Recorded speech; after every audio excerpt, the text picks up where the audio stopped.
오늘 우리에게 주신 하나님의 말씀은 열왕기상 20장 1절에서 12절 말씀까지 보겠습니다.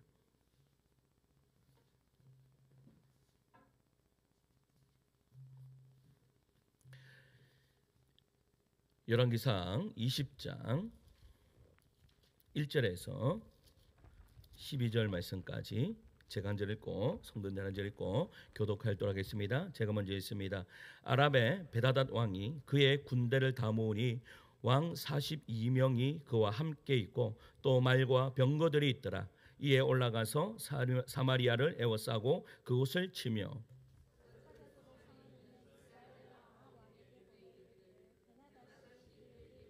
내 은금은 내 것이요 내 아내들과 내 자녀들의 아름다운 자도 내 것이니라 하매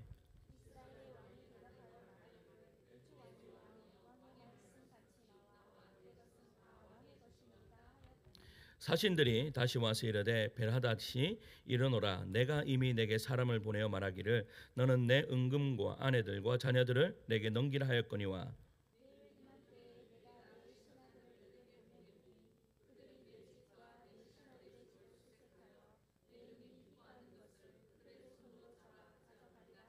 이에 이스라엘 왕이 나라의 장로를 다 불러 이르되 너희는 이 사람이 악을 도모하고 있는 줄을 자세히 알라. 그가 내 아내들과 내 자녀들과 내 은금을 빼앗으려고 사람을 내게 보냈으나 내가 거절하지 못하였노라.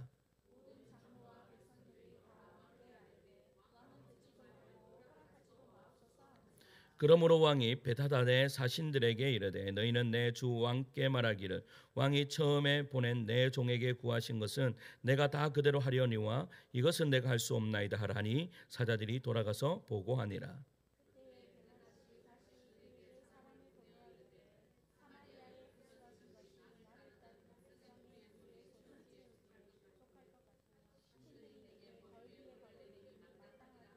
이스라엘 왕이 대답하여 이르되 갑옷 입은 자가 갑옷 벗는 자같이 자랑하지 못할 것이라 하라 하니라.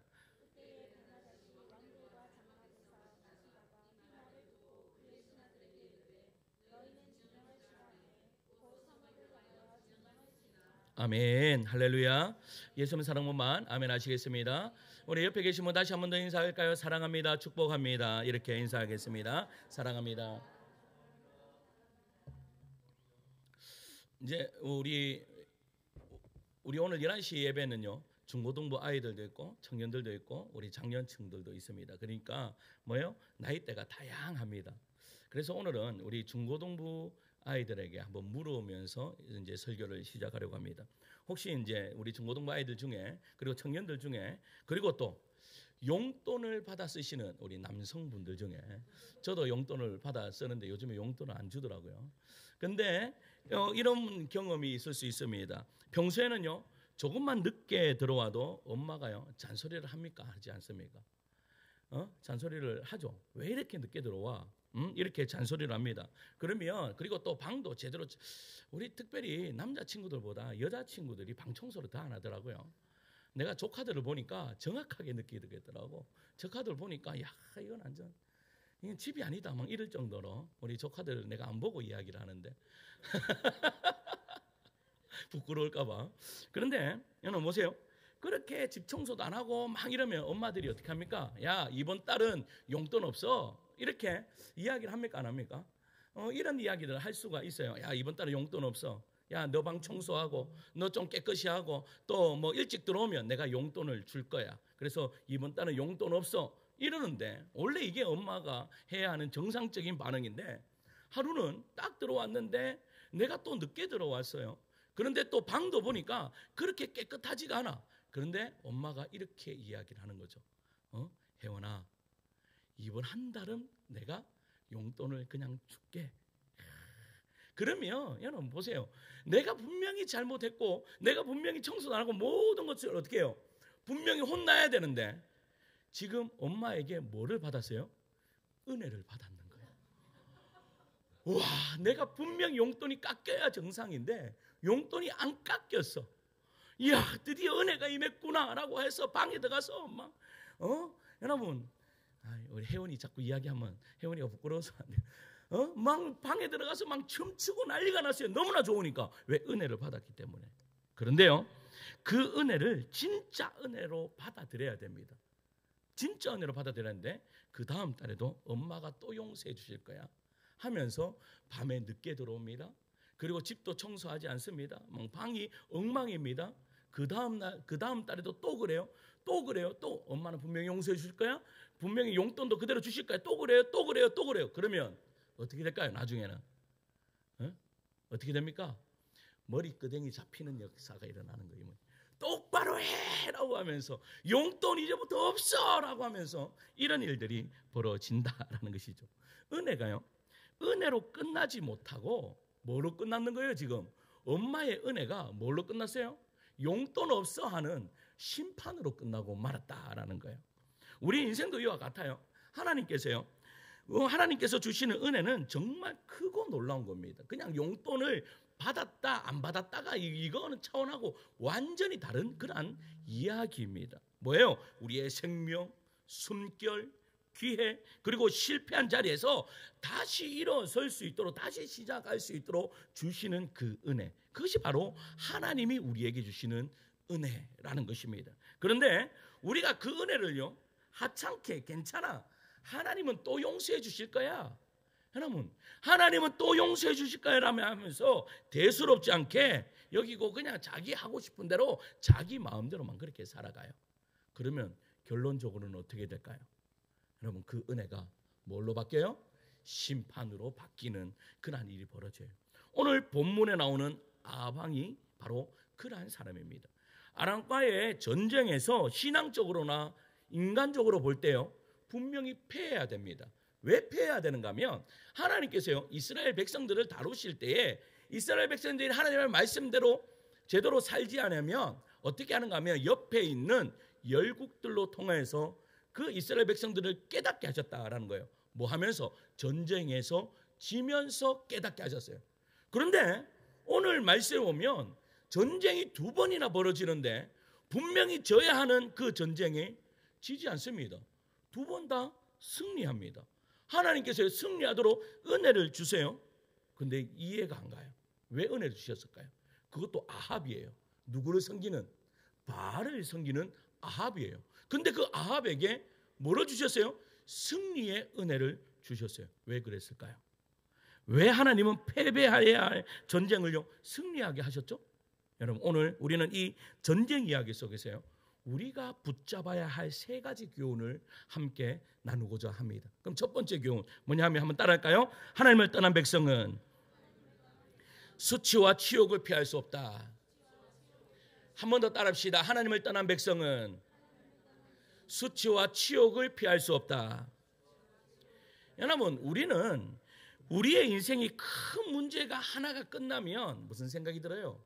야, 이제는 나의 인생의 문제가 이제 끝났을 것이다 라는 그러한 기대가 있습니다. 그래서 여러분, 내 앞에 당면해져 있는 이 문제가 내 인생의 가장 큰 문제예요.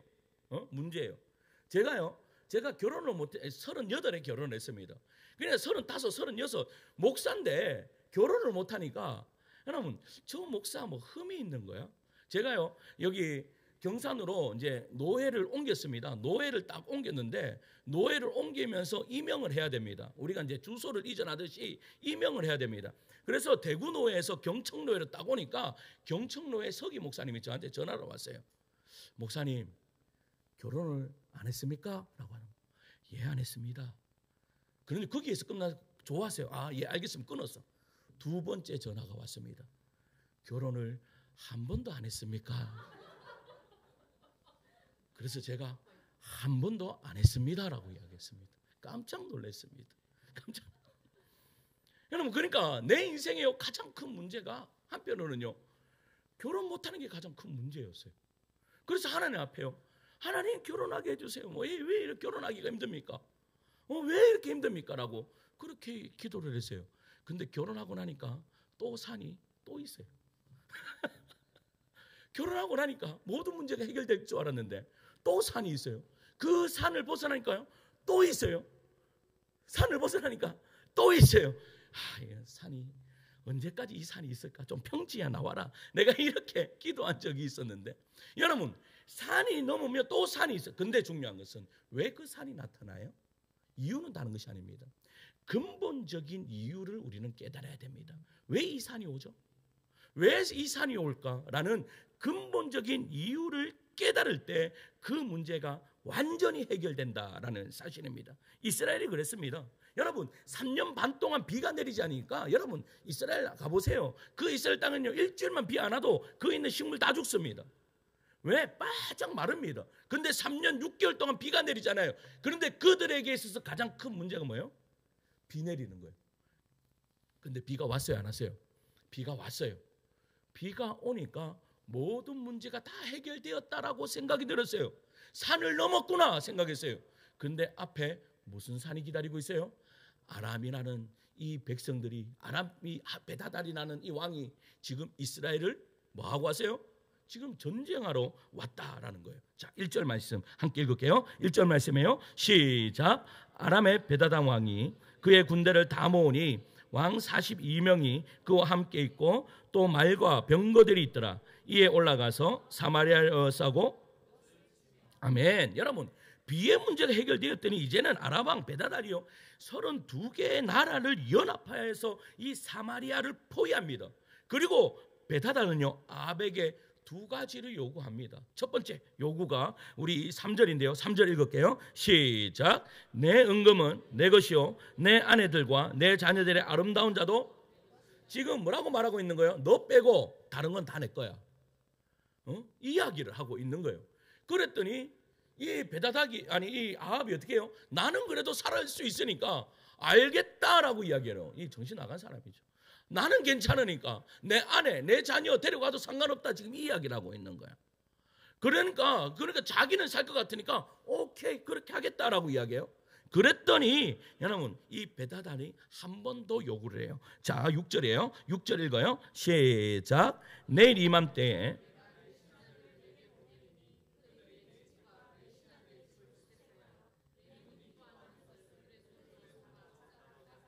아멘. 여러분 뭐라고 이야기해요? 이제는 이거 아니에요. 너의 아내와 너의 자녀 아니? 이제는 내가 가서 내가 좋다 하면 우리 백성들이 좋다 하면 다 가져갈 수 있어. 지금 이게 뭐예요? 이스라엘 전쟁을 전쟁 포로로 취급하고 있는 거예요. 아합이 첫 번째 요구는 고분고분 들어줬는데 두 번째 요구는 안 되겠는 거야. 그래서 신하들한테 이야기를 해요. 신하들한테 이야기하고 뭐래요? 안 되겠다라고 이야기를 하는 거예요. 그런데 여기서 중요한 것은요. 이 모든 치욕이 어디서부터 비롯되었냐라는 거예요. 지금 수치와 치욕을 당하고 있어요. 이스라엘 백성들이. 근데 이게 왜 이러한 문제가 발생하냐? 거기에 대한 근본적인 문제를 여러분 찾아야 된다라는 것이죠. 그 근본적인 문제가 뭐예요? 이스라엘은 하나님이 세우신 나라라는 거예요. 이스라엘은 하나님께서 세우신 나라예요. 그런데 하나님을 버리고 누구를 섬기는 거예요 지금? 바알을 섬기는 거예요. 왜 바알을 섬겼나요? 여러분 바알을 섬기는 이유가 뭐죠? 여러분 세상 사람들이 하나님 이 이스라엘 백성들이 언제나 하나님 안 섬기고 누구 섬겨요? 바알을 섬겨요. 아세라를 섬겨요. 그 섬기는 이유가 뭔지 아세요? 그것은 다 돈이에요. 여러분 그것은 다 나 잘 먹고 잘 살고 싶다라는 거예요. 정말로 아랍을 섬기는 그 사람들 보니까 저 사람들 보니까 잘 먹고 잘 사네? 나도 잘 먹고 잘 살고 싶다라는 그 마음이에요. 그 마음이 드니까 잘 먹고 잘 사는 거 보니까 하나님 믿는 사람들보다 하나님 믿지 않는 저 사람들이 더 잘 먹고 더 잘 사네? 그러면 나도 저리로 옮겨가야지. 이게 바로 이스라엘 백성들이 했던 짓이에요. 여러분 이스라엘 백성들은요 목적이 뭐예요? 이스라엘 백성들의 목적이 뭐예요? 그들은요 잘 먹고 잘 사는 것이 그들에게 목적이 아니에요. 그들의 나라가 강하기 때문에 하나님께서 그 이스라엘을 택하신 것이 아니에요. 그의 땅덩어리가 정말로 비옥한 땅이고 잘 사는 나라라서 그렇게 이스라엘 백성들을 택한 게 아니에요. 여러분 본래 이스라엘은 힘없는 나라였어요. 근데 힘없는 나라인데 주변 국가에서 못 건드려요. 왜 못 건들까요? 이유는 다른 것이 아니에요. 하나님이요 그들에게 두려운 마음을 주셨기 때문이에요. 두려운 마음을 주셨기 때문에. 여러분 하나님께서 그 주변 나라에 저 나라 치면 우리가 죽어, 저 나라 치면 우리는 100% 패배해, 그런 마음을 하나님께서 주변 나라들에게 그 마음을 딱 주는 거예요. 언제 그 마음을 줄까요? 하나님을 잘 섬길 때 그런 거예요. 여러분, 이 다윗이 하나님 잘 섬길 때 어떻게 됐습니까? 가는 곳마다 승리했습니다. 솔로몬이, 여러분, 솔로몬 나라가 있을 때에 여러분 가는 곳마다 승리했습니다. 그러니까 여러분 주변 나라에서 꼼짝을 못하는 거예요. 그런데 하나님을 딱 버리고 나니까 어떤 일이 벌어져요? 그들의 마음속에 야, 저 나라 저 별것 아니네. 여러분, 그 마음이 확 들어오는 거예요. 마치요. 여러분, 이런 경험들이 있죠. 여러분, 집안에 부모님이 든든히 있으면 여러분, 다른 아이들이 부모님 있는 거 보면 여러분, 아무리 약한 아이들라도 건들 수 있습니까? 못 건듭니까? 꼼짝을 못 합니다. 제가요 학교 다닐 때 한 번도 맞아 본 적이 없습니다. 왜냐하면 우리 동네 형들이 전부 다 이 싸움을 잘했어요. 그래서 이 이름만 이야기하면 다 알아요. 그러니까 다 가면 그 동네 아이들은 절대 건들면 안 돼. 이렇게 이야기해요. 그 동네 아이들은 건들면 안 돼. 왜? 딱 버팀목이 있으니까. 마찬가지로 여러분, 이스라엘에 있어서 버팀목은 누구예요? 하나님이에요. 하나님이 딱 버티고 있으면 여러분, 수치를 당하려도 수치를 당할 수가 없는 거예요. 그런데 여러분, 왜 수치를 당해요? 이유는 다른 것이 아니에요. 외부적인 이유가 아니에요. 여러분, 우리는 항상 우리가 어떠한 문제가 발생했을 때 외부적인 요소를 찾습니다. 외부적인. 여러분, 교회도 마찬가지입니다. 교회는 제가 요즘에 어떤 교회가 요즘에 뭐 리서치하고 막 이런 어떤 교회가 부흥하는가?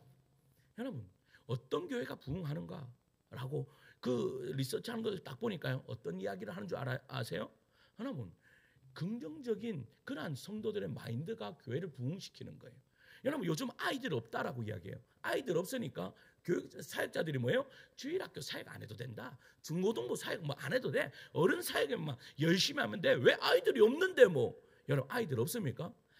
없지 않습니다. 아이들 많습니다. 여러분, 그 아이들 어떻게 해요? 우리가 가서 복음을 전하면 그 아이들 오게 되어 있습니까? 안 되어 있습니까? 되어 있습니다. 요렇게 하는 교회들은 부흥돼요.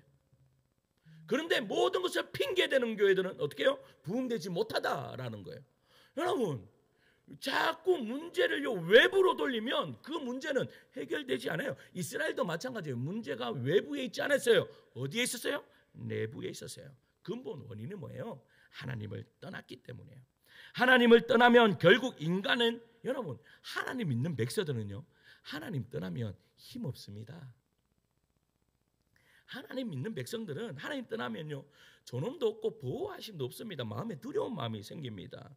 여러분, 하나님을 버리고 바알을 선택했을 때 그의 인생이요, 더 나아질 것 같습니다. 그런데 절대 나아지지 않죠.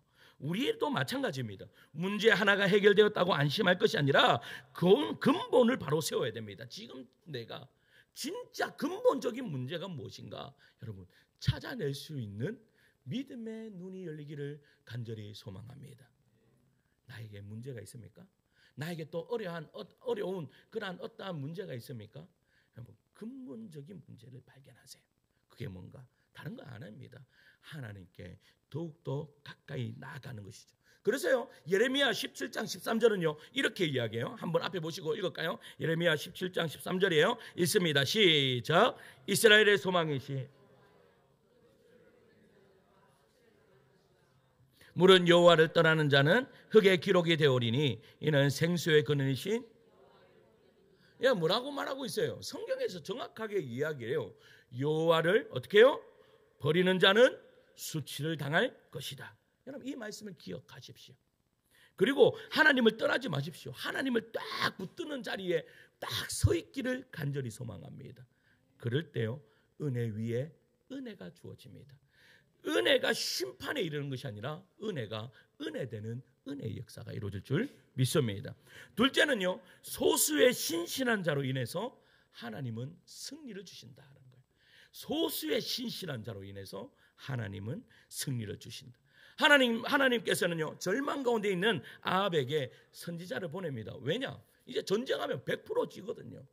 전쟁하면 100% 지니까 불안에 떨고 있는 이 아합에게 하나님이요, 선지자를 보내요. 그리고 13절에 이렇게 이야기합니다. 13절을 읽을까요? 한 선지자가, 시작. 한 선지자가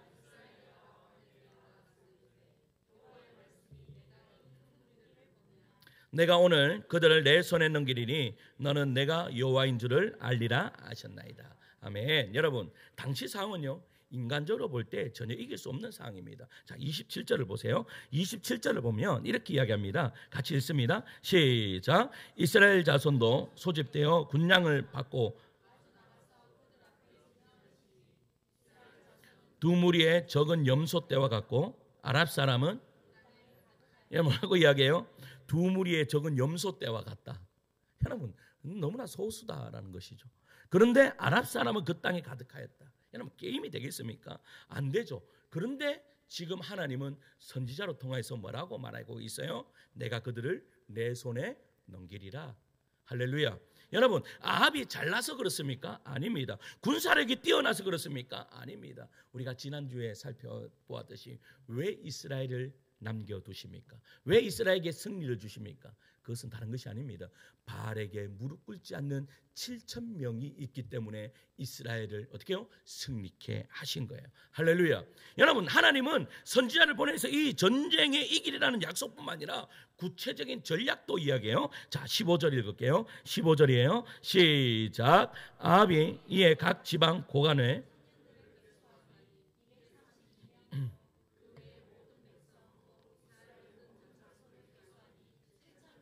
아멘. 하나님이요, 어떤 전략을 이야기해요? 여러분, 거기에 있는 청년들 그리고 또 어떻게 해요? 군사들 다 모으는 것이 아니라 그냥 소년 몇 명이요? 230명 나오라고 이야기합니다. 여러분, 이 230명은 어린 장교들입니다. 어떻게 보면 총도 한번 잡아보지 칼도 한번 잡아보지 못했던 그러한 장병입니다. 요 230명만 데리고 전쟁에 나가라라고 그렇게 이야기하는 거예요. 여러분, 이 이야기 들으니까 무슨 이야기하고 똑같아요? 여러분, 사사기에 나오는 기도원의 300용사하고 똑같은 거예요. 여러분, 기도원의 300용사 딱 불러가지고 미디안을 한 손에 그냥 끝내버렸잖아요. 하나님은요, 언제나 약한 자를 들어서 강한 자를 어떻게 해요? 부끄럽게 하십니다. 그래서 바울은 이렇게 이야기하죠. 세상에서 하나님께서 세상에 미련한 것들을 택하사 지혜 있는 자들을 부끄럽게 하시고 세상에 약한 것들을 택하사 강한 것들을 부끄럽게 하신다. 여러분, 이스라엘의 승리는요, 소녀 방백들이 힘이 아니었습니다. 이미 하나님께서 보이지 않게 아람 군대를 묶으셨죠. 어떻게 해요? 베다닷 그 아람 군대가요, 술을 먹고 막, 왜냐? 이제 전쟁하면 이길 거니까 쟤들이 쳐들어도 아무 걱정이 없어. 그러니까 술을 먹고 그냥 잔치를 벌이고 있었어요. 그 잔치를 벌일 때 이 230명이 가서 그들을 어떻게 해요? 쫙 그냥 없애버렸던 거죠. 그래서 21절에 보면 이렇게 이야기합니다. 이스라엘 왕이 나가서 말과 병거를 치고 또 아랍 사람을 쳐서 크게 이겼더라. 할렐루야. 여러분, 전혀 가망 없는 전쟁에서 승리를 하게 하셨습니다. 근데 누가 승리케 하셨습니까? 하나님이 하셨습니다. 그래서 사무엘상 17장 47절에 보면 전쟁은 여호와께 속한 것이다. 여호와께서 어느 편에 서 계시는가에 달려 있는 거예요. 여호와께서 이 이스라엘 백성들 편에 딱 서 있으니까 여러분, 그 전쟁에서 이길 수뿐이 없는 거죠. 그러니까 그러면 누구 때문에? 소수의 무리들 때문이었습니다. 하나님께 무릎 꿇는 소수가 그 나라를 살리는 거예요. 여러분, 소수의 무릎 꿇는 그 사람들이 어떻게 해요? 무리를, 공동체를 살리는 거예요. 여러분, 개미떼를 보셨습니까? 우리 교회 여기 하달에 보면 비 오기 전에 개미떼들이 엄청 많습니다. 근데요, 제가 좀 이렇게 짓궂게 그 딱 가는 길목에요, 좀 큰 돌을 딱 놓잖아요. 그러면 큰 돌을 딱 놓으면 못 지나가게 제가 이렇게 막아요. 이렇게 이거를 딱 이제 못 들어가게 딱 막잖아요. 막으면 어떻게 하는 줄 아세요? 얘들이 여기에서 막 빙빙 헤매고 다닙니다. 헤매고 다니고 어떤 개미는 돌아가는 개미도 있고 막 빙빙 돕니다. 그런데요, 내가 보니까 끈질긴 개미가 있어요. 나 무조건 여기 넘어가겠다라고 하는 개미가 있어요. 그런데 중요한 것은요, 제가 신기한 게 개미 한두 마리가 딱 지나가잖아요. 그 다음부터 다 지나가요. 와, 얘들 신기해요. 그러니까 한두 마리가 그냥 그거 딱 넘어가니까 그 한두 마리 따라서 다 넘어가요. 이것들 봐라, 내가 와, 신기하더라고요. 여러분, 신앙도 마찬가지입니다. 여러분, 많은 사람이 대군이 여러분 무리를 이끄는 것이 아닙니다. 무릎 꿇는 소수가 이스라엘 백성들을 살립니다. 바알에게 무릎 꿇지 않는 7,000명의 용사, 그리고 아무 힘이 없는 230명의 소녀 장병들이 여러분 이스라엘 백성들을 이기는 거예요. 사랑하는 성도 여러분, 하나님은 지금도 신실한 소수를 보십니다. 노아 한 사람 때문에 인류가 보존되고 기드온의 300용사가 미디안을 무너뜨렸으며 마가의 다락방에 있었던 이 120명의 문도가 여러분 초대교회, 여러분 교회를 전 세계로 뻗들이는 그런 은혜의 역사가 이루어졌다라는 겁니다. 그 소수가 우리 성도인 되시기를 간절히 축원합니다. 그 소수가 내가 되어야 됩니다. 그 소수가 내가 될 때에 여러분 소수가 되면 우리는 언제나 이렇게 생각합니다. 소수가 되면 힘들지. 여러분 소수가 되면 힘들지. 왜 다른 사람들은, 세상 사람들은 다 이쪽으로 가는데 내 혼자 반대길로 가려면 나는 힘들지. 여러분 그거 아셔야 돼요. 여러분 순종이 힘들까요? 불순종이 힘들까요? 우리는 여러분 언제나 순종이 힘들다라고 생각합니다. 내 마음대로 불순종하면 좀 수월할 것이라고 생각합니다. 근데 결론적으로 볼 때는요, 여러분 불순종의 대가는요 어마어마합니다. 근데 순종할 때는요 처음에는 힘들어요. 처음에는 힘들지만 가다가 보면 그때부터는 여러분 그건 말할 필요가 없는 거예요. 그냥 가는 거예요. 여러분 비행기를 타보셨습니까? 비행기는 여러분 비행기가 딱 이륙할 때의 그의 절반의 그 연료를 사용한답니다. 근데 딱 올라가서는요 뭐예요? 그냥 바람을 타고 가는 거예요. 바람을 타고. 우리의 신앙이 마찬가지. 우리가 순종할 때 참 힘든 것 같습니다. 내가 예배드리는데 주일날 여러분 주일날 그냥 놀러 가면 좋죠. 저도 놀러 가고 싶습니다. 주일날 저도 놀러 가고 싶습니다. 우리 아이들 데리고 놀러 가고 싶습니다. 그런데 뭐 맨날 놀러 간다고 생각해 보세요. 목사가 여러분 예배하지 않고 놀러 간다고 생각해 보세요. 그러면 그 인생 끝나는 거예요. 우리들도 마찬가지인 거예요. 상성도 여러분, 무릎으로 나아갈 수 있는 순종의 사람들 되시기를 간절히 축원합니다. 여러분 셋째는 하나님의 뜻을 따르지 않을 때요 은혜도 심판이 될 수 있다라는 것을 잊으시면 안 됩니다. 무슨 말이에요? 하나님의 뜻을 따르지 않을 때 은혜도 심판이 됩니다. 아나방 베다단이요 1차 전쟁이 패배하자 어떻게 할까요? 자 2차 전쟁 오는 거예요. 다시 오는 거예요. 자 23절을 같이 읽을게요. 시작. 아나방에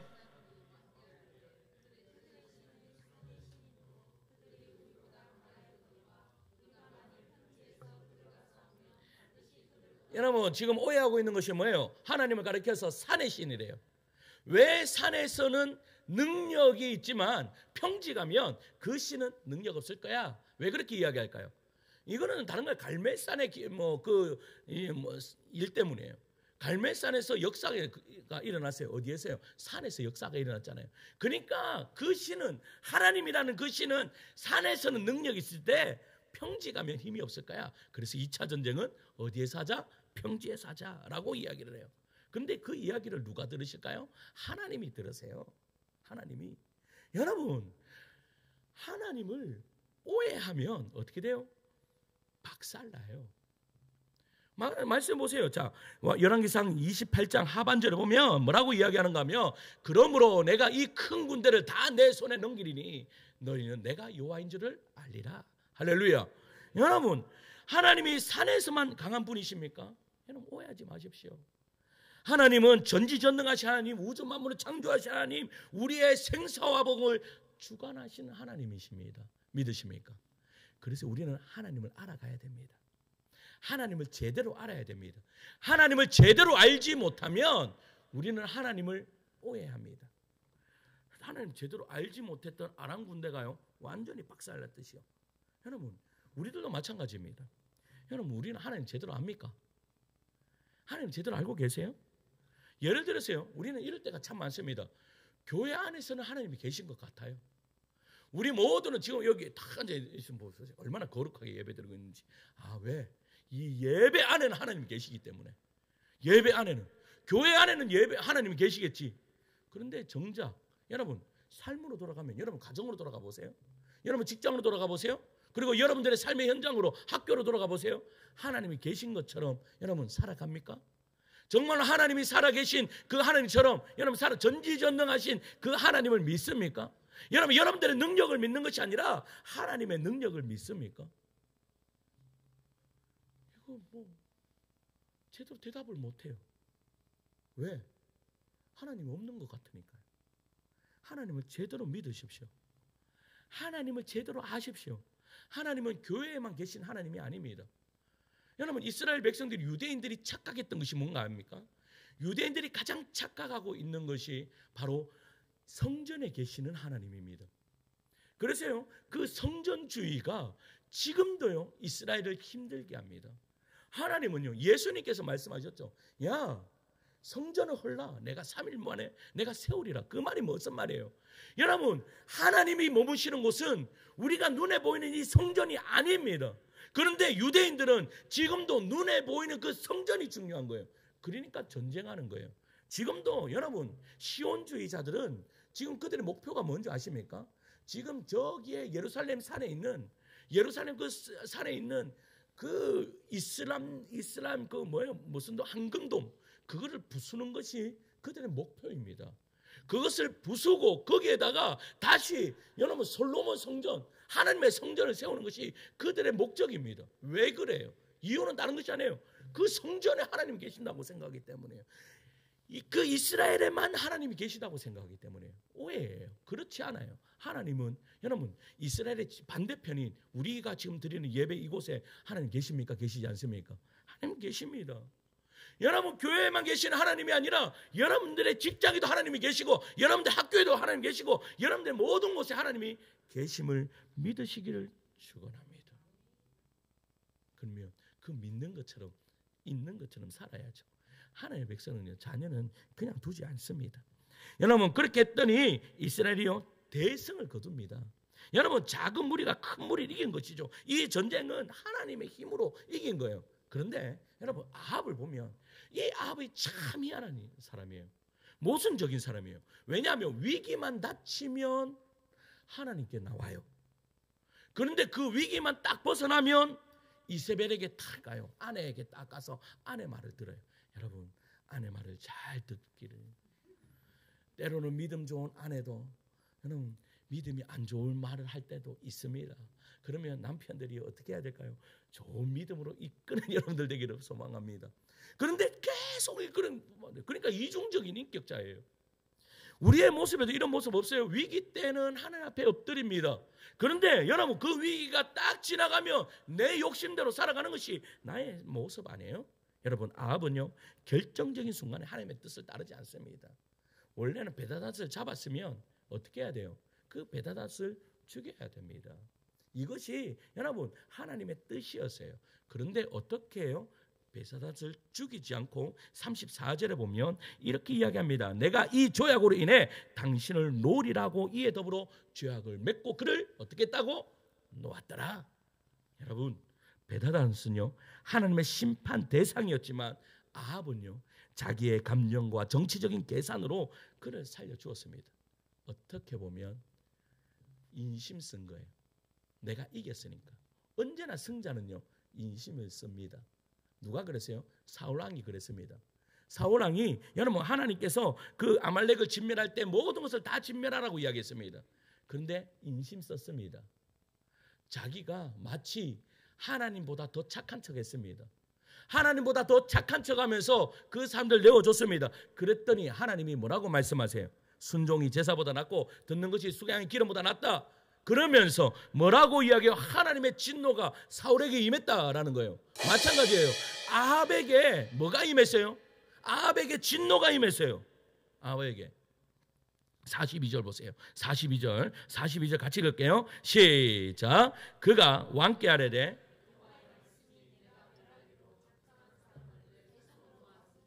내 목숨은 그의 목숨을 대신하고 내 백성은 그의 백성을 대신하리라 하셨나이다. 아멘. 무슨 말이에요? 베다닷의 목숨을 대신하여 너의 목숨을 거두고. 여러분 아랍의 백성들의 목숨을 대신하여 이스라엘 백성들의 목숨을 대신하겠다. 지금 하나님이 그렇게 말씀하시는 거예요. 순간 아합의 얼굴이 굳어져요. 하나님의 은혜로 2번이나 승리했는데 불순종의 결과 은혜가 뭐가 되어버렸어요? 심판이 되어버렸어요. 독일의 신학자 여러분 보네프는 이렇게 이야기를 했습니다. 하나님보다 더 자비로운 척하는 것은 결국 하나님을 배반하는 것이다. 다시 한번 읽어드릴까요? 하나님보다 더 자비로운 척하는 것은 결국 하나님을 배반하는 것이다. 여러분, 참된 자비는 감정적인 동정심이 아니라 하나님의 뜻에 순종하는 겁니다.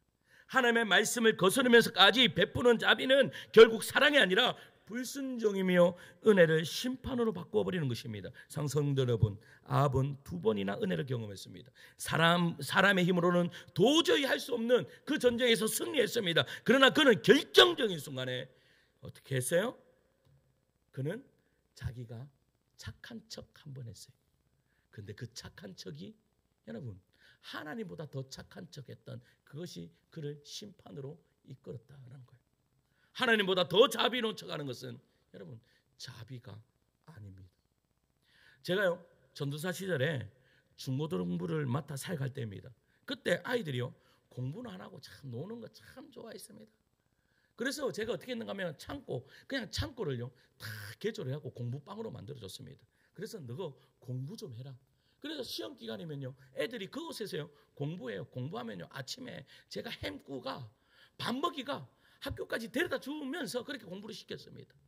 그런데요, 하루는 제가 집에 가 있는데 저녁에 12시에 담임 목사님 전화가 오시는 거예요. 박전사님 빨리 와봐라. 큰일 났다. 그래서 놀래갖고 뛰어갔습니다. 놀래갖고 뛰어갔더니 어떤 일이 벌어지는 거예요. 아이들이, 그것도 남자아이들도 아닙니다.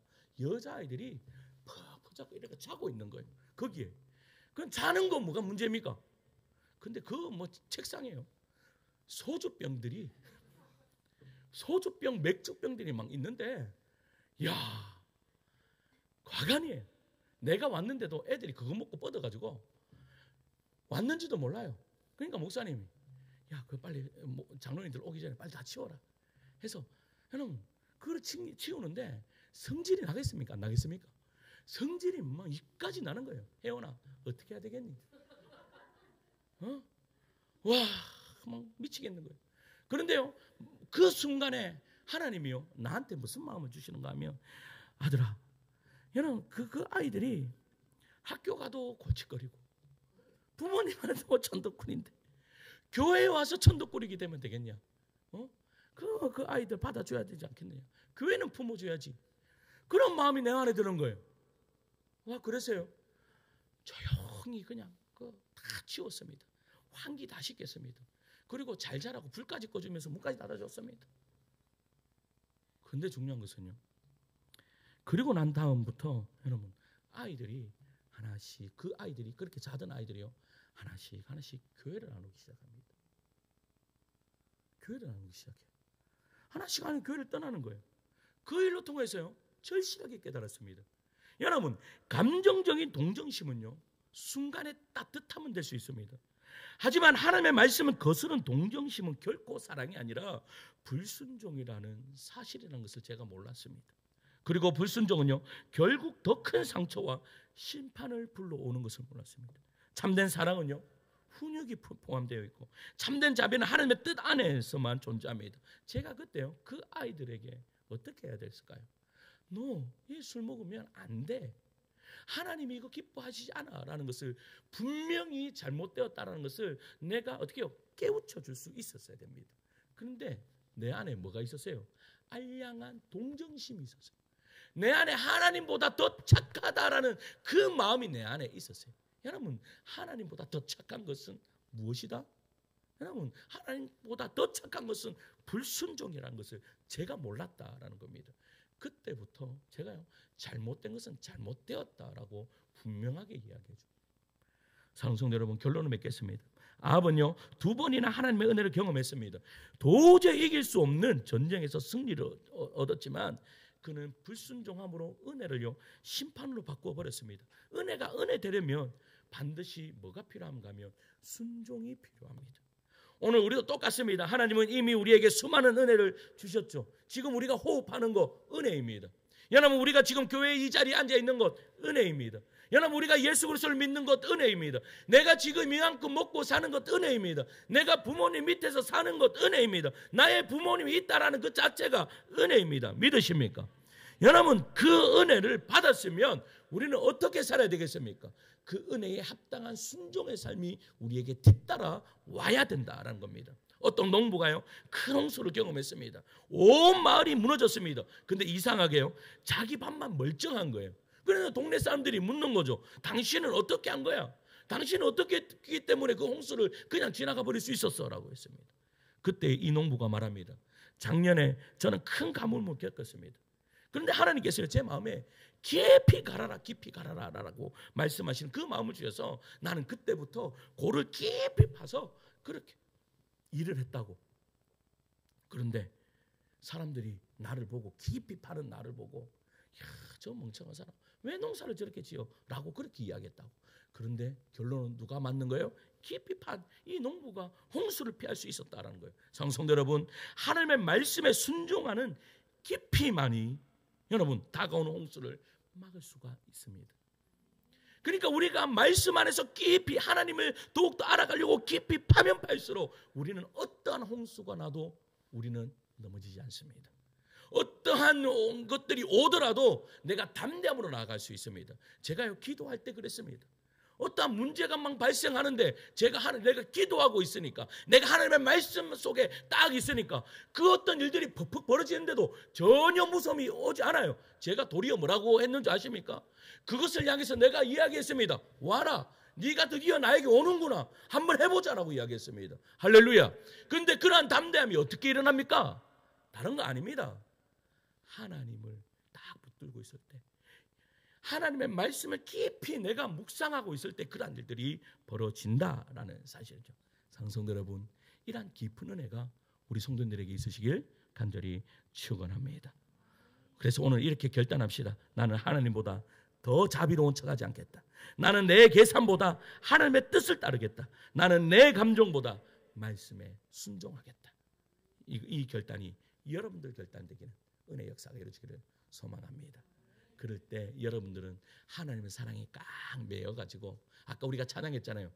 하나님의 뜻에 이끌려서, 은혜에 이끌려서 그냥 떠내려가시지, 편하게 떠내려가듯이 그렇게 가게 되는 은혜 역사가 이루어질 줄 믿습니다.